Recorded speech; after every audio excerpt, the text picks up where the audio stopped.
Bienvenue, mesdames et messieurs. Notre émission de Dira Laval vous informe. Alors, cette semaine, j'ai pensé parler de l'accès à l'hébergement. Je crois que c'est un sujet qui est d'actualité avec la population vieillissante de Laval. Et puis, on a souvent des questions en référence de ce sujet. Alors, j'ai pensé inviter Madame Catarina D'Alessio. Est-ce que je prononce bien votre nom? Tout à fait. Parfait. Alors, Madame D'Alessio, elle est chef d'administration du programme SAPA. Alors, bienvenue. Alors, expliquez-moi un petit peu quel est votre rôle, votre travail. Moi, je suis chef de service d'une équipe de soutien à domicile au SAPA. Donc, c'est tout le soutien aux personnes âgées, principalement de 75 ans et plus, ou parfois on a des usagers un peu plus jeunes avec un diagnostic de démence. Puis moi, je coordonne une équipe, dans le fond, très multidisciplinaire, composée d'infirmières, travailleuses sociales, ergo, physio, beaucoup d'auxiliaires familiales sur la route qui desservent les personnes âgées en perte d'autonomie. OK. Votre équipe est constituée de combien de personnes? J'ai à peu près 70 personnes dans mon équipe. OK. Oh, c'est beaucoup. Oui, quand même. Oui. Le programme SAPA s'appelle, si on peut peut-être donner la définition de ce que ça veut dire, le programme SAPA? Soutien à l'autonomie à la personne âgée. OK, parfait. Donc, on est là pour donner toutes sortes de services aux clients pour leur permettre de rester dans leur milieu de vie. Donc, ça peut être de l'aide au niveau de la gestion de la médication. Ça peut être des évaluations en ergothérapie pour maintenir le plus possible l'autonomie à la maison. Parfait. Alors, le soutien à domicile, c'est pour qui exactement? Parce qu'il y a des... J'imagine qu'il y a des... pas des restrictions, là, mais il y a des limites aussi aux gens qui peuvent rester à la maison. Alors, quel genre de personnes vous desservez? Nos usagers ont 75 ans et plus. Oui. Les usagers qui sont un petit peu plus jeunes, souvent ont un diagnostic de démence précoce. C'est des gens qui ont, par exemple, la maladie d'Alzheimer. Ça peut être des gens dans la soixantaine, mais qui ont un profil de perte d'autonomie. C'est principalement eux, nos clients. C'est sûr que parallèlement à ça, les personnes âgées, qui dit personnes âgées en perte d'autonomie, on a beaucoup les proches aidants aussi comme usagers, si on veut, parce qu'on les soutient beaucoup auprès de notre clientèle. OK. Fait que vous êtes comme un complément aux proches aidants, dans le fond. Bien, on les soutient beaucoup parce que c'est certain que quelqu'un qui vieillit en perte d'autonomie, ça demande beaucoup d'implication, soit des enfants ou du conjoint. Donc, ils font beaucoup partie de nos préoccupations pour être capable de maintenir la personne chez elle le plus longtemps possible. Oui. OK. Alors, les services qui sont offerts à ces gens-là? Il y a toutes sortes de services qui peuvent être offerts. Souvent, les auxiliaires qui visitent nos personnes âgées peuvent, pour une personne qui vit tout seul avec la maladie d'Alzheimer, ça peut être un support à tous les matins, quelqu'un vient donner les médicaments. Il peut y avoir des infirmières qui font des visites au niveau de la gestion du diabète, par exemple. C'est une problématique qu'on dessert énormément, de regarder comment les gens prennent leurs médicaments au quotidien, faire des liens avec leur médecin de famille. Les travailleurs sociaux sont beaucoup là pour le soutien aux aidants. Puis, ils jouent un grand rôle au niveau des demandes d'hébergement dans nos services. OK, parfait. Les programmes offerts pour ces gens-là? Les programmes, il y a une diversité de programmes. C'est certain que je pourrais aller dans les détails de tout ça.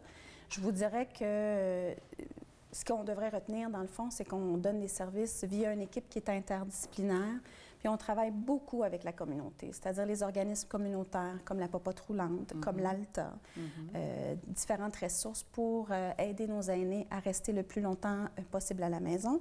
Certainement en toute sécurité, parce que la préoccupation que nous avons, c'est de maintenir les usagers en sécurité à la maison. OK. Les gens qui ont besoin de vos services, leur façon de procéder, c'est quoi? Ils passent par leur médecin ou... On a un guichet d'accès qui reçoit les demandes, qui sont traitées, puis qui priorise les demandes. C'est sûr qu'on les reçoit parfois par les médecins de famille, les cabinets privés.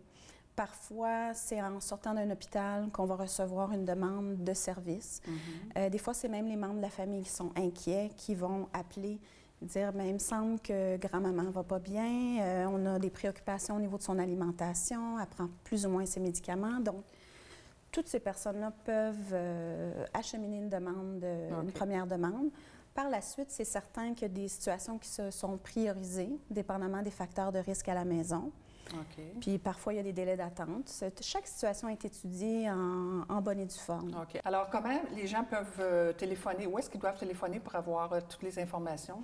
Nous avons un guichet d'accès à Laval pour nos services. Donc, le numéro complet va apparaître au bas de l'écran. Parfait. C'est la meilleure façon de procéder pour avoir une première demande de service en soutien à domicile. OK. Alors, le cheminement doit commencer par ce numéro-là et ensuite, les gens sont pris en main, puis Oui. c'est comme ça. Si quelqu'un a un proche parent qui est hospitalisé, j'encourage fortement à ce qu'ils prennent contact avec les infirmières ou les travailleurs sociaux des hôpitaux qui vont, eux, acheminer une demande au guichet d'accès pour qu'on travaille en collaboration avec les familles aussi. OK, parfait.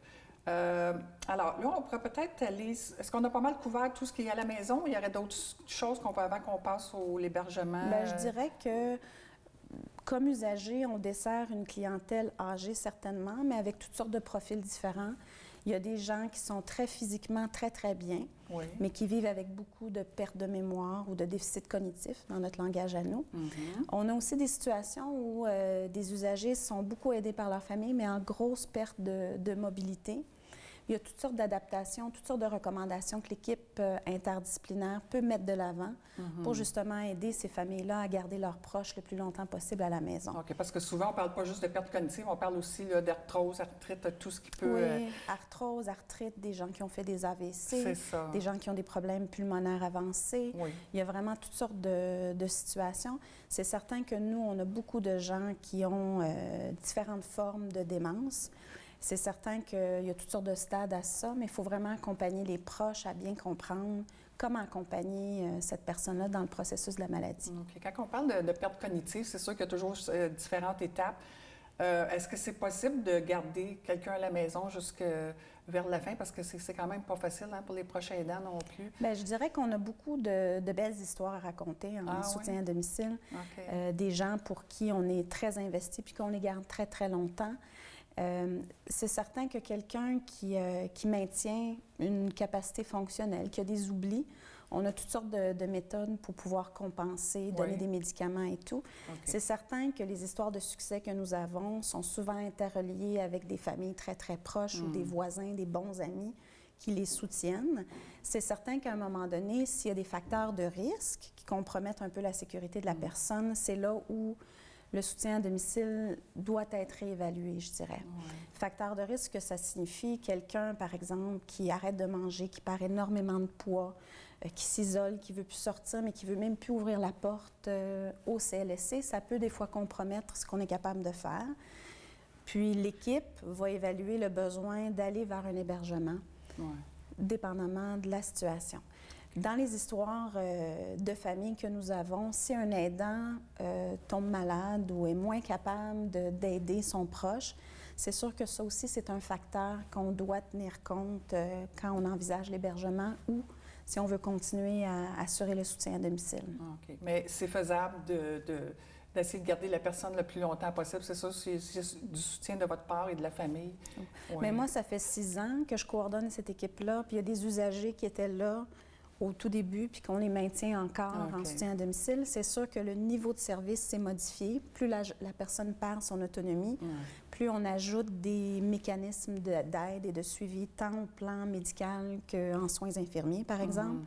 Puis on s'ajuste en fonction de l'évolution de la maladie. C'est certain qu'on est un réseau public de services, on n'a pas des ressources illimitées, mais on essaie d'être très équitable dans nos choix, comment on dessert nos clients, mais on met vraiment de l'avant une équipe interdisciplinaire. Ce que ça veut dire, c'est qu'il y a de l'aide directe via les auxiliaires, il peut y avoir des conseils d'une pharmacienne, un conseil d'une nutritionniste pour nos clients qui perdent du poids. Il y a toutes sortes de services qui sont mis de l'avant pour aider justement la personne à garder le plus possible son autonomie en sécurité. OK. J'imagine, avec la population à Laval, surtout qui est vieillissante beaucoup, ça doit être pas toujours évident de garder les services appropriés pour les gens parce que souvent, c'est sûr que les gens se plaignent beaucoup qu'ils n'ont pas le service qu'ils aimeraient avoir, mais là, avec toutes les coupures, tout ce qui se passe, c'est pas facile de gérer tout ça, j'imagine, dans votre secteur. C'est certain que pour nous,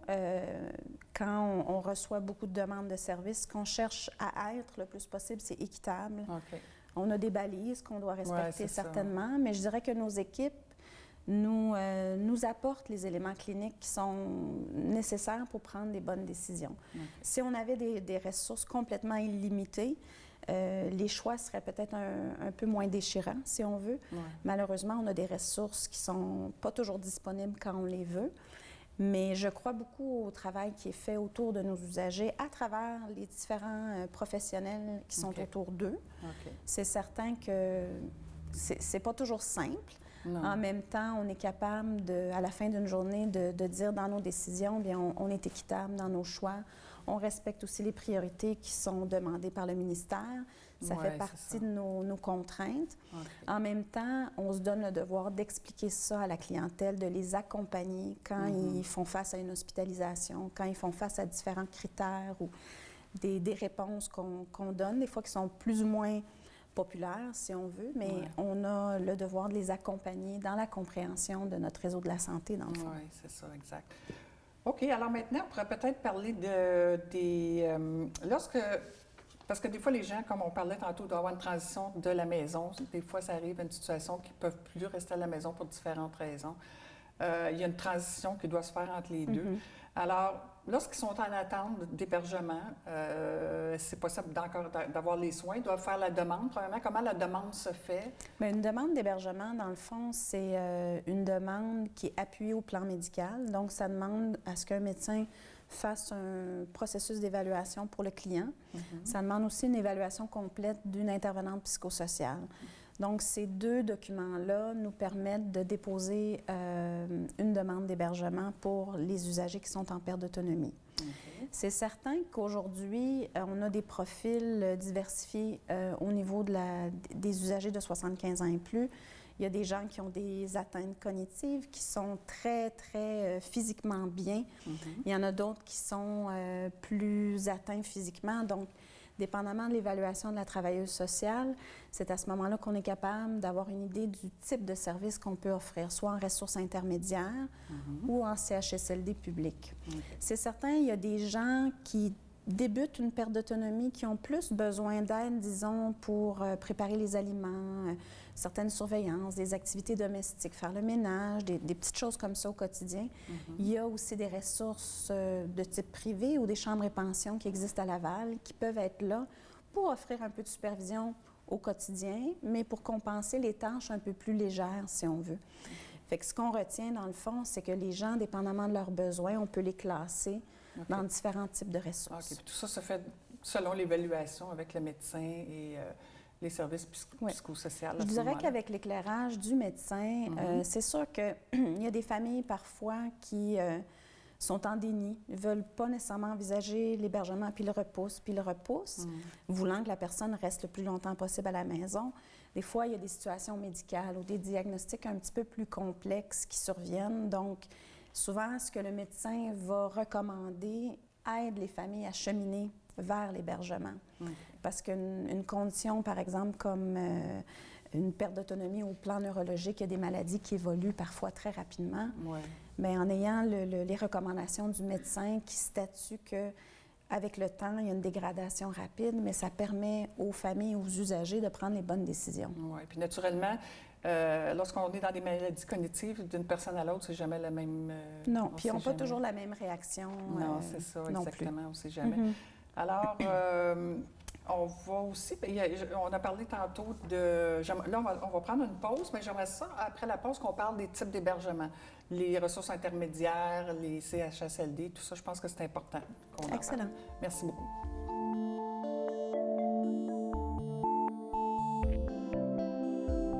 Alors, j'aimerais ça qu'on parle des différents types d'hébergement et des critères d'admissibilité pour chaque type d'hébergement. Alors, on peut peut-être commencer avec les chambres et pensions, parce que ça, c'est une... Des fois, on peut aller là avant d'aller à la prochaine étape et tout ça. Alors, c'est quoi? Les chambres et pensions, c'est quoi? Je sais qu'on en a beaucoup à Laval. Oui, on a un réseau lavallois de chambres et pensions. OK. On a une personne ressource dans cet endroit-là qui nous aide à trouver des endroits quand on doit être en recherche plus active pour une chambre et pension.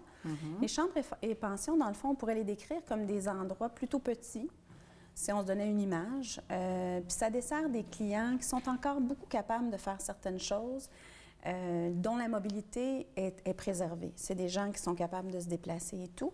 Souvent, ils ont besoin d'un coup de pouce, que la nourriture soit faite 3 fois par jour, que les collations soient données, qu'on supervise la prise de médicaments, par exemple. Donc, c'est des gens qui ont besoin d'être entourés. Souvent, le fait d'avoir des préposés ou des gens de la ressource autour d'eux, ça procure un sens de sécurité. Oui. Donc, ça permet aux gens de mieux fonctionner dans ces ressources. Ça peut être la première transition de la maison. Oui. Il y a aussi les ressources privées. Oui. On a toutes sortes de tours d'habitation sur l'île de Laval. C'est sûr que si quelqu'un souhaite explorer ça, je suggère toujours qu'il soit accompagné par une personne du soutien à domicile quand on les connaît, puis qu'il fasse affaire avec des agences de placement au privé pour être sûr que c'est des ressources au niveau de la certification qui tiennent la route, que c'est des endroits au niveau du bail, des ajouts de coûts, que ce soit clair pour les gens, pour pas qu'il y ait de déception. De choisir aussi des gens qui sont en bonne collaboration avec leur CLSC, parce que je ne vous cacherai pas, nous, comme soutien à domicile, souvent, on dessert des clients dans les tours d'habitation. On en a plusieurs.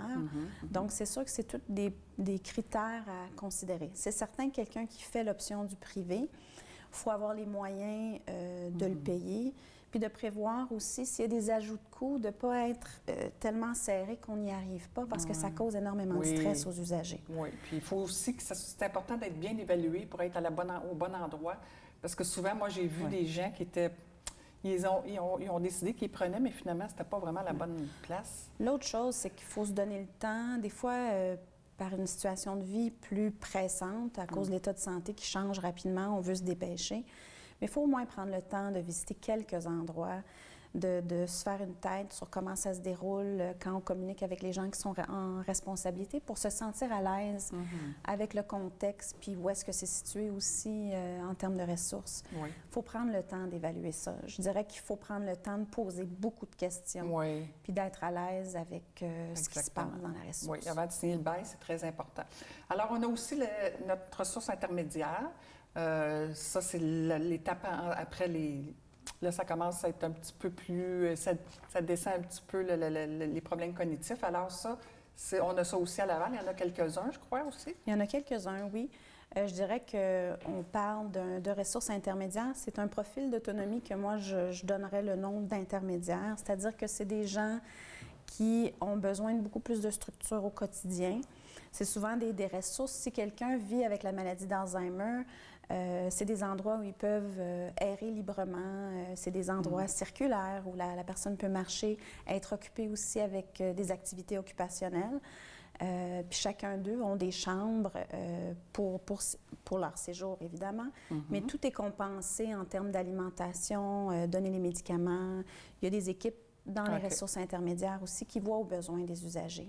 OK. Ça, habituellement, est-ce que c'est des gros édifices ou c'est dans des petits endroits pour être plus sécure pour les gens? C'est quoi exactement? Bien, c'est sûr qu'en termes de grosseur, je ne pourrais pas définir le nombre de chambres. Non. Il y a des endroits qui sont vraiment différents les uns des autres. OK. Je dirais que la plus-value de ces endroits-là, c'est vraiment d'être accompagné par une équipe qui est là, sur place. Il y a des intervenants du réseau de soutien à domicile qui sont sur place aussi pour assurer l'intégration des usagers. C'est sûr que quelqu'un qui va vivre une admission, les premières semaines quand on est hébergé, les premières semaines, c'est de l'adaptation. C'est de l'adaptation pour la famille, c'est de l'adaptation aussi pour l'usager. Donc, l'équipe est là vraiment pour consolider la période de cette adaptation-là, mettre les moyens en place pour que la situation se passe le mieux possible. C'est sûr qu'il faut passer à travers ce processus-là. Tranquillement, pas vite, la routine prend son sens, puis l'usager devient un petit peu plus confortable dans son nouveau milieu de vie, dans le fond. Exactement. Ensuite, il y a le CHSLD. Mais les CHSLD, c'est sûr qu'il y en a plusieurs sur l'île de Laval aussi. C'est des gens pour qui, si on compare la ressource intermédiaire avec le CHSLD, c'est sûr que le niveau d'autonomie fonctionnel est vraiment, vraiment différent. Les CHSLD, on voit des gens beaucoup plus hypothéqués au plan physique, donc des gens qui ont besoin d'aide pour se lever. Des fois, c'est des gens qui sont vraiment alités. dans le processus de détérioration de leur maladie. Ils ont besoin, ils sont dépendants pour tout. Parfois, on doit même les alimenter. Puis ça prend une équipe, ça prend des équipements aussi, une façon de donner les soins d'hygiène qui est très, très prise en charge par l'équipe du CHSLD. Donc, si on trace comme un parcours, si on commence par la chambre et pension, mais c'est sûr que plus on s'approche du CHSLD, plus on devient très, très dépendant, mais souvent, les gens sont plus près de la fin de leur vie. L'équipe est là beaucoup pour accompagner les familles dans ce processus-là, mais c'est sûr que c'est vraiment une clientèle plus lourdement atteinte au niveau cognitif et fonctionnel. Exact. Et puis, rendu là aussi, il y a le secteur privé aussi. Les gens peuvent aussi aller au privé s'ils Ils peuvent aller le au désirent. privé. C'est certain qu'il faut s'assurer de la certification des ressources, du type de permis qu'ils ont pour offrir des soins beaucoup plus lourds. Comme je disais tout à l'heure, peut-être parce qu'on répète souvent ça, mais il faut vraiment prendre le temps d'être conseillé, soit par des conseillers en hébergement privé ou par l'équipe qui est au CLSC. C'est sûr que nous, on dessert nos ressources, on réfère au réseau public d'hébergement, mais tout ce qui est privé, il faut vraiment valider, prendre le temps de vérifier ce qu'il y en est pour être certain qu'ils sont équipés pour voir à la progression de certaines situations. Surtout, rendus là, sont pas mal vulnérables, hein? C'est difficile. Puis plus on augmente le niveau de soins, bien, plus les coûts sont importants. Donc, c'est certain qu'il faut prendre le temps d'évaluer. Il y a certains de nos usagers, parce que parfois, les délais d'attente pour l'accès aux ressources, des fois, ils vont miser sur le soutien à domicile. Des fois, il y a des familles qui font le choix d'amener leurs parents dans un réseau privé pour toutes sortes de considérations, mais ça peut faire partie d'une option dans l'attente de l'hébergement public. OK. J'aimerais... Alors, comment planifier un hébergement? Finalement, d'une étape à l'autre, le changement se fait avec le CLSC, selon l'évaluation. Comment procéder? Comment procéder? Oui. Je dirais qu'il y a un cheminement psychologique à ça, si on veut. C'est sûr qu'il faut accepter les pertes de notre proche ou accepter les pertes qui évoluent à travers le temps. Il y a des personnes, parfois, qui ne le voient pas ou qui sont un petit peu en déni de ça. Mais il faut apprivoiser, je dirais, chacune des étapes. Le soutien à domicile, c'est la porte d'entrée de tout ça parce qu'il faut accueillir des gens à la maison qui vont donner des soins. Mais d'une étape à l'autre, je dirais que quand on est accompagné par les gens du soutien à domicile ou les intervenants du réseau hospitalier, la même chose, il faut être accompagné dans chacune des étapes à s'ouvrir tranquillement face aux options qu'on a. C'est sûr que le réseau public, c'est pas un réseau qui a des ressources illimitées en tout temps pour répondre exactement aux besoins. Il faut prendre des décisions en lien avec ce contexte-là. Moi, les intervenants de nos équipes, c'est des intervenants qui connaissent bien le fonctionnement du réseau, qui sont très engagés auprès de nos usagers, auprès des familles aussi. Fait qu'il faut être ouvert à être accompagné. C'est sûr que le processus d'évaluation et tout ça, c'est vraiment les intervenants qui prennent ça en charge, la collaboration avec le médecin et tout. Ça semble complexe. Il y a une certaine complexité à ça, mais c'est les intervenants qui vont vraiment accompagner les proches dans ces démarches-là. Parfait. Souvent, on a des gens qui tombent ou quoi que ce soit, des personnes âgées, puis là, finalement, ils ne peuvent plus retourner à la maison. Là, on voit ça assez souvent. Qu'est-ce qu'on fait dans ce temps-là? Souvent, ils les gardent à l'hôpital en attendant une place, leur trouver un endroit. C'est sûr que les chutes, c'est notre principal défi, je dirais. Les chutes peuvent vraiment compromettre certaines situations. Si on pense à une fracture de la hanche, une fracture du bassin, des situations comme celle-là, c'est certain qu'un usager de 75 ans et plus qui va à l'hôpital déconditionne beaucoup la personne. C'est-à-dire que plus il reste là, plus il perd des capacités, plus c'est difficile de reprendre les forces. C'est certain que rapidement, ce qu'on cherche à faire quand nos usagers sont hospitalisés, c'est de trouver des solutions rapidement, soit pour les ramener à la maison, les envoyer parfois en réadaptation quand c'est possible, pour justement travailler l'autonomie de la personne. OK. Lorsque la personne doit aller dans un CHSLD ou une ressource intermédiaire, en attendant, s'il n'y a pas de place, ils vont les garder à l'hôpital, mais il y a des frais, je crois. Hein? Bien, il y a des frais qui s'enclenchent quand quelqu'un est en soins prolongés.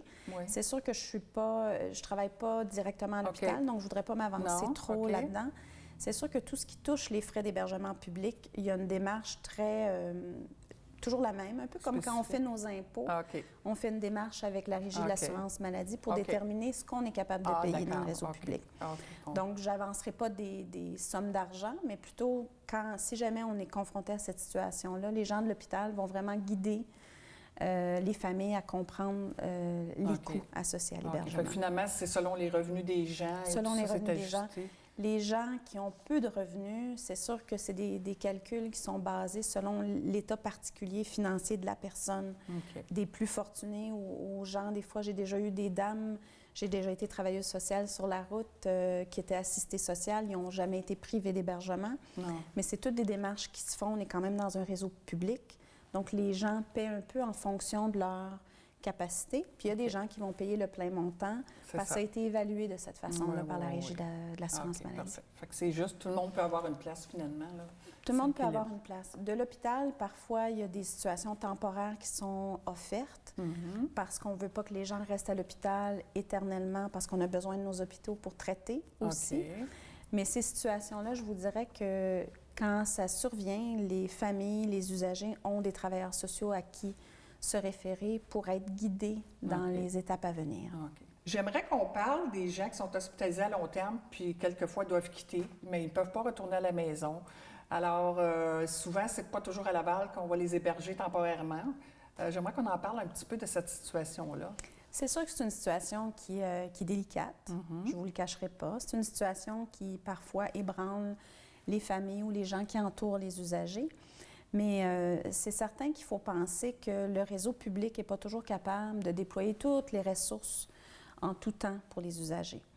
Quand des situations comme ça arrivent, je dirais que ce qu'il faut retenir, c'est que les usagers vont être accompagnés par une équipe d'experts, disons, de l'hôpital, avec une travailleuse sociale qui va s'impliquer dans la situation. Il faut penser aussi que c'est des mesures qui sont temporaires, parce qu'on sait, la littérature nous le dit, quelqu'un qui reste à l'hôpital trop longtemps, une personne âgée, c'est un endroit où il y a beaucoup d'infections, il y a beaucoup de risques pour leur santé. Compte tenu de leur perte d'autonomie, c'est souhaitable qu'ils aillent dans des milieux, disons, transitoires, pour une durée temporaire. C'est certain qu'on le fait en respectant certains critères, en tenant compte aussi du contexte particulier de l'hôpital, mais beaucoup d'informations à ce moment-là est donnée aux familles pour les accompagner dans ce processus-là. OK. Alors, c'est pas toujours évident. Puis, naturellement, on sait que c'est pas toujours bon non plus de passer puis d'échanger trop souvent de place. Alors, j'imagine que ça, c'est pris en considération aussi. Jusqu'à un certain point, c'est pris en considération. Malheureusement, des fois, on doit accompagner les gens dans ce type de processus-là. C'est certain que je reviens toujours. Chaque situation est vraiment étudiée en bonne et due forme. Parfait. Puis les gens sont accompagnés par les intervenants du réseau pour traverser ces périodes-là qui sont parfois plus difficiles. Exact. Alors, merci beaucoup. Ça fut très intéressant. Puis, j'espère qu'on a pu renseigner nos aînés ce qui est face à la situation de l'hébergement. Merci à vous. Alors, merci, mesdames et messieurs, et on se retrouve la semaine prochaine.